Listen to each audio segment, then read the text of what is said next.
So yesterday it was a bit surprising to see this big ad in the newspaper because what was in that ad was not actually what the last deal on the table with the city was. And I thought it was important, and I'm very pleased that the city released the actual elements of the deal. So for example, yesterday you saw that the Flames owners are claiming that they're putting up $275 million up front. Makes it sound like a check is being put on the table. Certainly that has not been discussed. That would have really changed things had that been the discussion. The discussion, the last I saw, was that the Flames are putting $100 million in, and the rest would be a ticket tax, which they wanted the city to take out the debt for into front. So I'm not quite sure how that equals the Flames putting in money up front.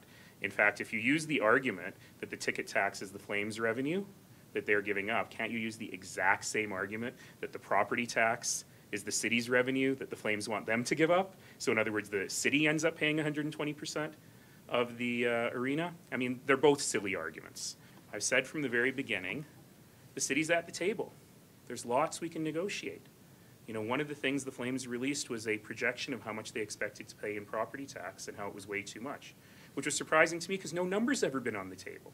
And we've always said, as I said last Friday, that we're willing to negotiate how much that tax is.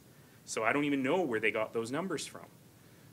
So we're at the table. We will continue to be the table. As long as I'm the mayor, we will not leave that table. And if we can find a deal where there's public money and public benefit, if we can find a deal that's a win for the taxpayer as well as a win for the Flames owners, we will continue that conversation. This is the script. It happens everywhere. It happened 3 times in Edmonton over 10 years. It just so happens that it's in the middle of an election.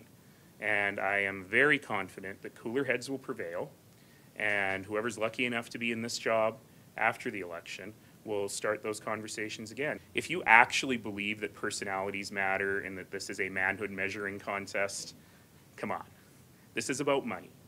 It's about dollars and cents, and it's about making the right financial deal.